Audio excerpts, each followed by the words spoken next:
Ve 123 saat Saraybosna'da. Mostar'a gittik. Tren yolculuğunu nasıl yapabileceğinizden söz ettik. Daha sonrasında çok güzel börekler, yemekler yedik. Bizim için çok güzel bir tatildi. Çok eğlendik. Umarım siz de izlerken eğlenirsiniz. Kuşlar çok uçuyor. Dikkatim dağınık.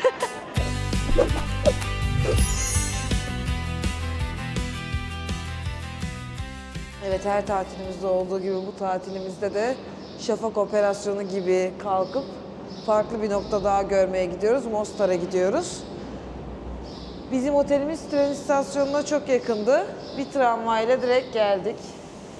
Yolculuğumuz 2 saat sürecek. Şimdi trene bindik. Bu arada trenlerde koltuk numarası diye bir şey yokmuş. Bizim gibi boş yere aramayın onu. Fakat daha değişik bir şey fark ettik.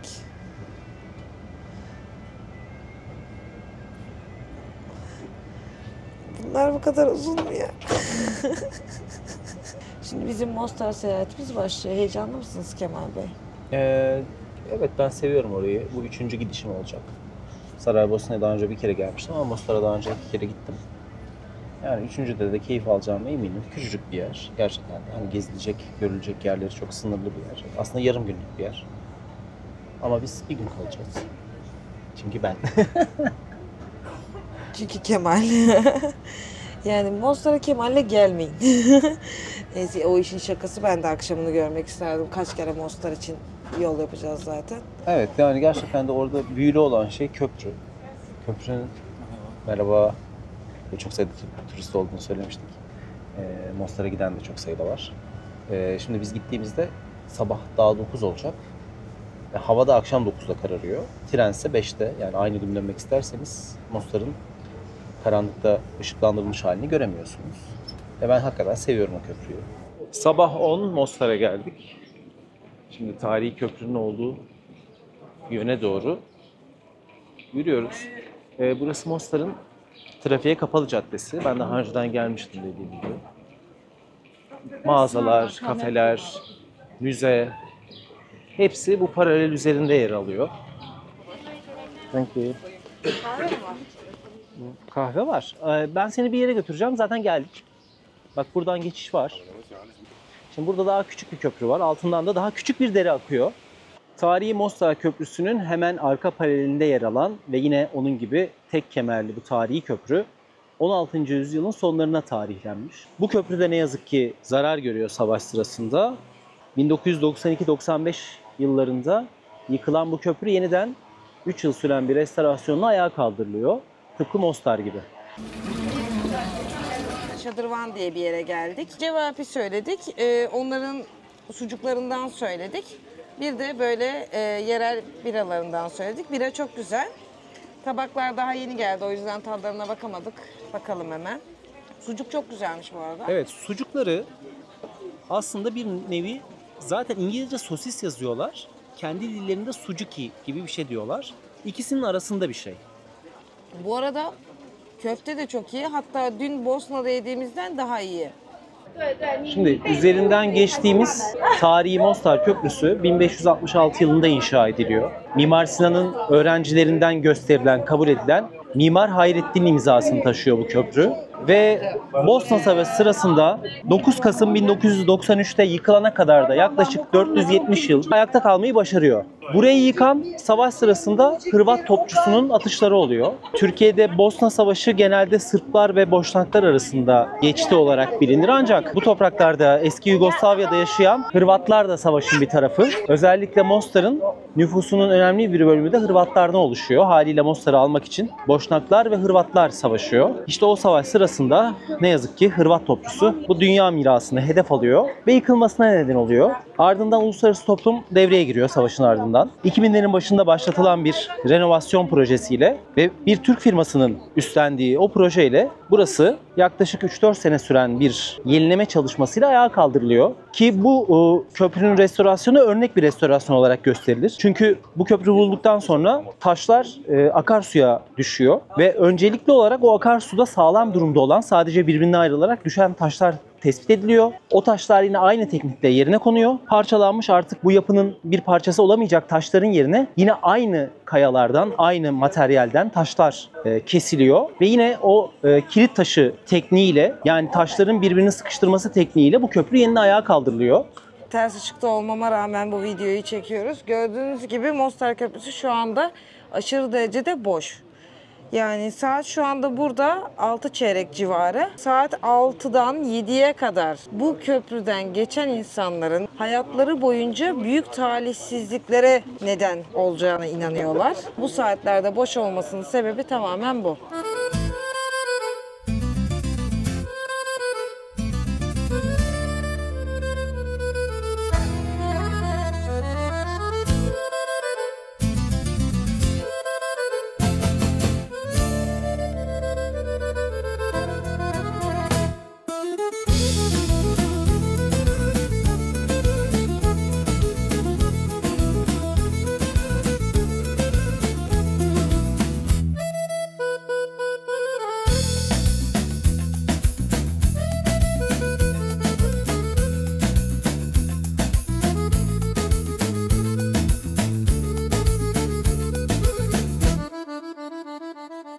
Mostar mimarisini geleneksel Osmanlı mimarisinden ayıran belki de en önemli fark işte bu çatı yapısı. Çatıda kullanılan malzeme nehir taşı.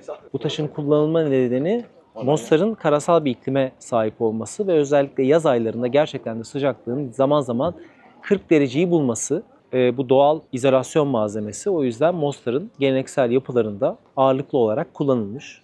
Evet, sonunda Mostar'da gezilebilecek sıcaklıkta bir havada dışarıdayız. Gündüz de böyle olsaydı ne olurdu? Ay çok keyifli, şu an böyle hafif hafif esiyor. 9'a geliyor saat. Ama soğuk da değil yani, hani sıcak ama böyle tatlı yani.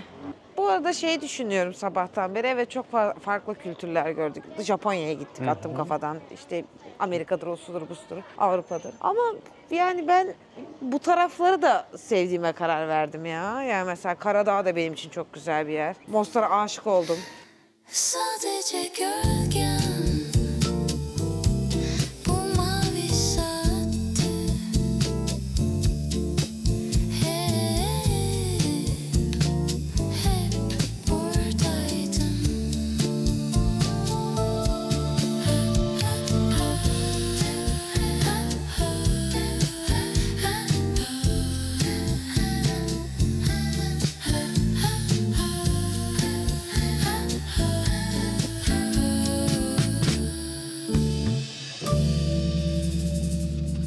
Lezzet Avcıları farklı bir mekanda. Evet. Mekanın adını hatırlamıyoruz, çıkarken tekrar Şurada bakacağız. şurada bir yerde yazacak. Şuralarda bir yerlerde yazacak. Oralara bir yeri. Bir tane cevabı söyledik. Bir Bu de da yine bunların- onların sucuğu mu? Evet evet. İsmini unuttum. Ama evet, sucukları. Sosis sucuk karışımı bir şey. Bu cevabi sunumunu sevdim çünkü yanında patates kızartması var. Fazla bir ürün, okey. Bence güzel. Güzel. Hatta sabah yediğimiz yer... Böyle geçtikçe daha iyisini bulmaya başlıyoruz sanki. Bu birazcık acı ya.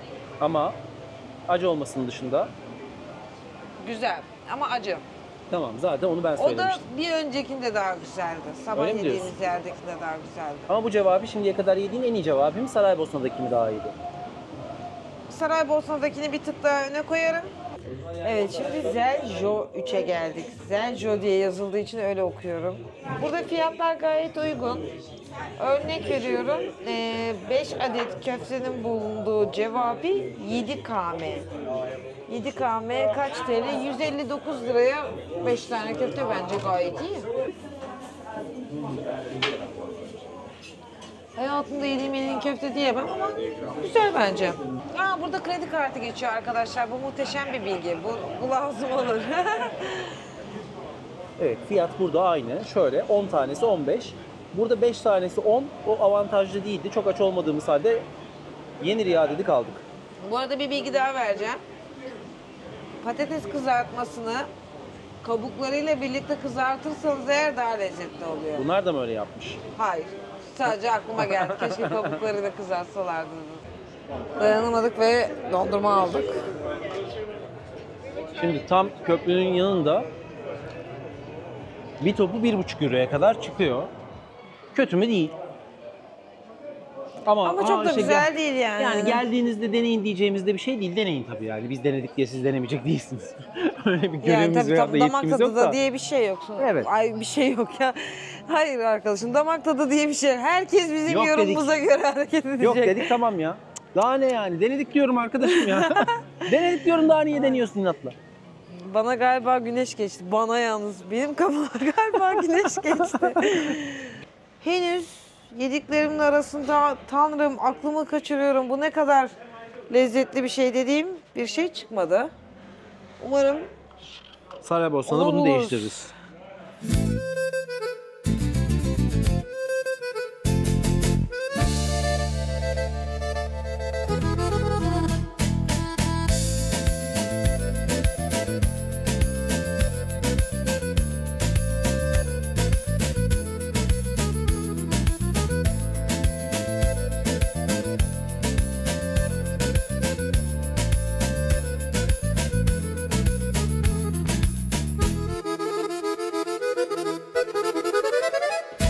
Yeniden Saraybosna'dayız. Bayram sabahı. Muhtemelen çok daha fazla Türk var şu anda Bosna Hersek'te. Tatilin başlamasıyla birlikte eminim ki en çok tercih edilen noktalardan, ülkelerden biri olmuştur. İlk geldiğimizde, ilk günde çok sayıda Türkiye'den turistle karşılaşmıştık. Bakın şimdi sabah tabii ki her yerde sıra var. Biz de muhtemelen bekleyeceğiz gittiğimiz yerde. Çünkü bizim gittiğimiz saç börekte buranın en popüler, en çok tercih edilen boşnak böreği dükkanlarından. Sadece tabii Türkler veya turistler değil, bayram sabahı buranın yerel halkı da o dükkanlara akın ediyor. Bakın biri burası ama kapalı galiba. evet bizim burada yememiz gerekiyor. Bayram sabahı kapalı ama açılacak mı ilerleyen saatlerde göreceğiz. Evet, sonunda açık börekçi bulduk. Bosna direkt börekçinin adı. Mikrofonun açık Kemal'im. Bir kıymalı bir peynirli aldık. Kıymalının üzerine yoğurt döktürdük. Ama peynirliye döktürmedik. Güzel mi? Bu Mostar yediğimizden gerçekten de çok daha güzel. Mostar'daki zaten bir tuhaftı ya. Tuhaf değil Ya ama- yine yoklukta yenir. Yani Ama sanki pişmiş ve beklemiş bir börekti o ya. sadece özelliği yoktu. Yani buraya kadar geldiğiniz boşnak böreği bu mu dersiniz? Ama mesela bu gerçekten de başarılı. Şimdi şöyle, sonra biz bunu paylaşacağız bir güzel. Bu sefer deneme görevini ben üstlendim. Yani peynir yoğurttansa biz kıyma yoğurdu daha çok tercih ediyoruz. O yüzden peynirliye döktürmedik. Ama istediğiniz her böreğin üzerine döküyorlar tabii ki.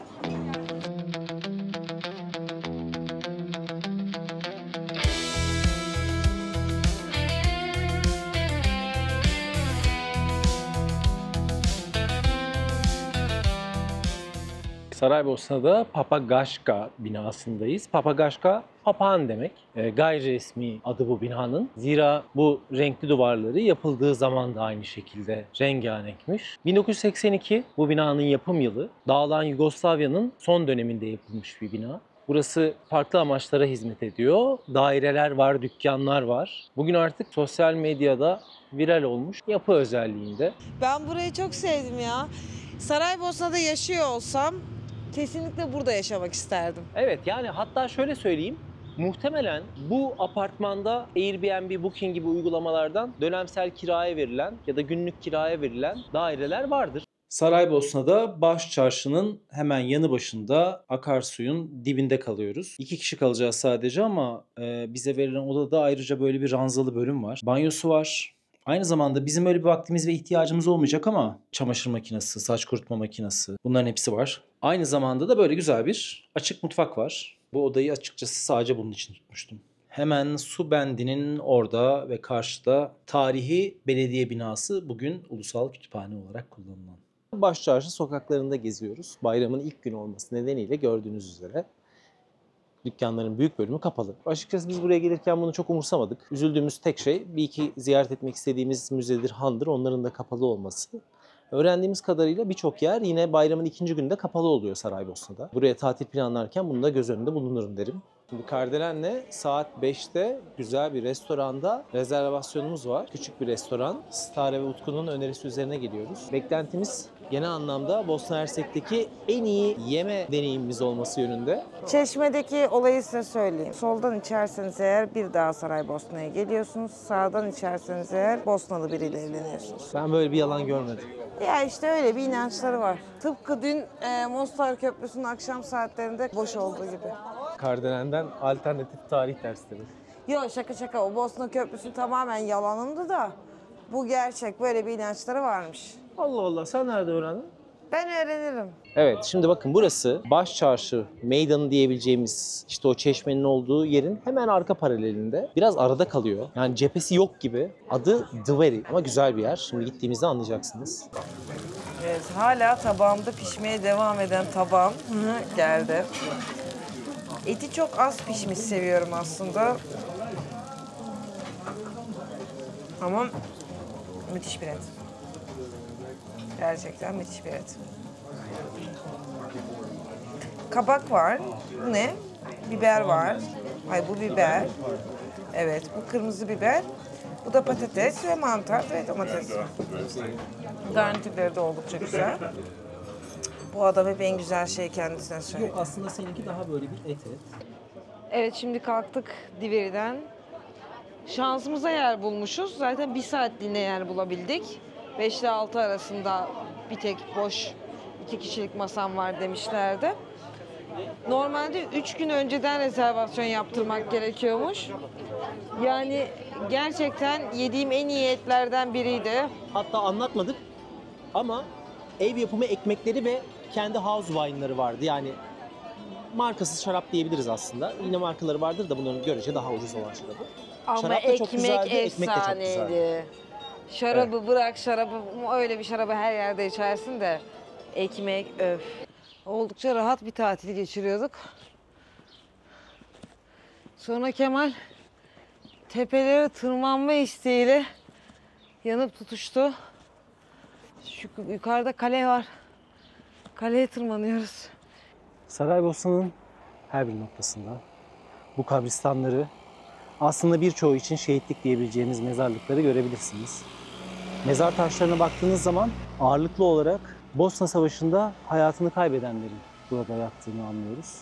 Yıllar tam da Bosna Savaşı'nın patlak verdiği ve sürdüğü yıllara denk geliyor. Zaten şehrin bu kadar içinde yer almasının nedeni biraz da bu mezarlıkların tam da bu. Çünkü buradaki Müslüman halk Sırplarla savaşta en güvenli buldukları ve yakınlarını defnedebilecekleri yere, yani aslında mahallelerinin ortasına defnetmişler. Saraybosna'yı yukarıdan en iyi gözlemleyebileceğiniz noktalardan birine, eski bir tabyaya çıkıyoruz. Güneş batarken buradaki şu anda kapalı olan bayram nedeniyle muhtemelen kafeden bir şeyler alıp Saraybosna'nın son derece güzel manzarasının keyfini çıkarabilirsiniz. What is this? Burası çok eski bir Just a minute. dondurmacı. And this one. Aslında pastane, yazları dondurma da yapıyor. Daha önce izlediğim Okay. vloglarda buranın dondurması övülmüştü. O yüzden merak ettik. Küçük bir külah alalım dediğim Kemal'e 3 top oldu. adamın tatlı ve soğuk içecek zaafı var. Yani bu konuda Kemal'i durduramıyorum asla. Güzel mi? Çok Ben de enteresan. yiyeceğim. Nice. Ve şimdi bira fabrikasına geldik. Aslında bu tatilimizde en çok merak ettiğimiz lokasyonlardan biri de burasıydı. Hadi birlikte girelim.